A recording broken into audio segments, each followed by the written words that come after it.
સુરતમાં હત્યાના બનાવમાં દિવસે દિવસે વધારો થઈ રહ્યો છે ત્યારે ઉધના વિસ્તારમાં 5 દિવસ અગાઉ ભાઈએ જ ભાઈની હત્યા કરી હતી, ત્યારબાદ નાસી ગયું હતું, જેથી આરોપીને ઝડપી લેવા માટે ચોકડો ગતિમાન કર્યા હતા, જ્યારે આરોપીને ઝડપી લઈ કાયદેસરની કાર્યવાહી હાથ ધરવામાં આવી છે। રવિગોપાલ પાત્રા કામ ઉપરથી પોણા 8 વાગે ઘરે આવી કપડાં બદલી ગલીના નાકા તરફ બેસવા ગયો હતો, ત્યારે રાત્રિના 8:15 વાગ્યાના અરસામાં મોટો પુત્ર રઘુનાથ ગોપાલ પાત્રાએ તેના નાના ભાઈ રવિ પાત્રાની સગાઈ થયેલ હોય જે પસંદ ન હતી, જે બાબતે તેની સાથે ઝઘડો કરી રઘુનાથે રવિ પાત્રાને તીક્ષ્ણ હથિયાર વડે ડાબી આંખની ઉપર, કપાળના ભાગે તેમજ માથા તથા જમણા કાનની ઉપરના માથાના ભાગે અને પેટના ભાગે ગંભીર જીવલેણ ઈજાઓ પહોંચાડી મોત નિપજાવ્યું હતું। પોલીસે હત્યાના આરોપીના વિરુદ્ધમાં કાયદેસરની કાર્યવાહી શરૂ કરી છે। પોલીસે સર્વેલન્સના આધારે ગુનાની ગંભીરતાને ધ્યાને લઈ તાત્કાલિક ધોરણે પોલીસ માણસોની અલગ અલગ ટીમો બનાવી તેમજ ટેકનિકલ રીતે તથા હ્યુમન સોર્સિસથી આરોપી નામે રઘુનાથ ગોપાલ પાત્રાની ધરપકડ કરી કાયદેસરની કાર્યવાહી હાથ ધરી છે। વિસ્તારમાં કોઈ મર્ડરના આરોપી ગ્રેપ્તાર કરવામાં આવ્યો છે, શું છે વિગત? સુરત શહેરના ઉધના પોલીસ સ્ટેશન વિસ્તારમાં 3 દિવસ પહેલાં હત્યાનો એક બનાવ બન્યો હતો। આ બનાવ પ્રભુનગર સોસાયટી BRC પાસે બન્યો હતો।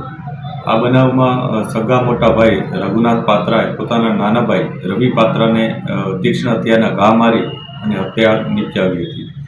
આ બંને ભાઈઓ વચ્ચે કેટલીક બાબતોએ ડિસ્પ્યુટ ચાલતો હતો, જેમાં જે મોટો ભાઈ છે જે આરોપી છે રઘુનાથ પાત્રા, એણે અગાઉ 2015માં પોતાની પત્નીનું ખૂન કરી નાખ્યું હતું અને જે બાબતે એ જેલવાસ પણ ભોગવી આવ્યો છે, અત્યારે જામીન ઉપર હતો। આ દરમિયાન એને પોતાના નાના ભાઈ સાથે અણબનાવ હતો। એના નાના ભાઈની સગાઈ થઈ ગઈ હતી અને ટૂંક સમયમાં એના મેરેજ હતા।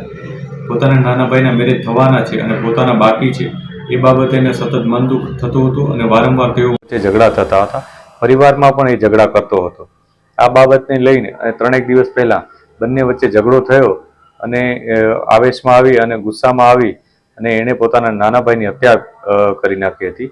એણે પોતાના નાના ભાઈને તીક્ષ્ણ હથિયારના ઘા વડે આંખ ઉપર, મોઢા ઉપર અને છાતીના ભાગે અને પેટના ભાગે ઈજા પહોંચાડી અને હત્યા નિપજાવી હતી। હત્યા નિપજાવીને તે ત્યાંથી ભાગી ગયો હતો। એનો મોબાઈલ પણ સ્વિચ ઓફ થઈ ગયો હતો। પોલીસ ખૂબ જ અલગ અલગ વિસ્તારોમાં કોમ્બિંગ કરી, અલગ અલગ વિસ્તારોમાં તપાસ કરી અને એની શોધખોળ કરી રહી હતી અને સુરત શહેરના ઉધના પોલીસ સ્ટેશનની અલગ અલગ ટીમોએ પણ આ કામગીરી આદરેલ હતી અને ખૂબ જ મહેનત બાદ ગઈકાલે આ આરોપી મળી આવ્યો હતો અને એની ધરપકડ કરવામાં આવી છે અને આગળની કાર્યવાહી શરૂ કરવામાં આવી છે। Bureau report LK star news, Surat.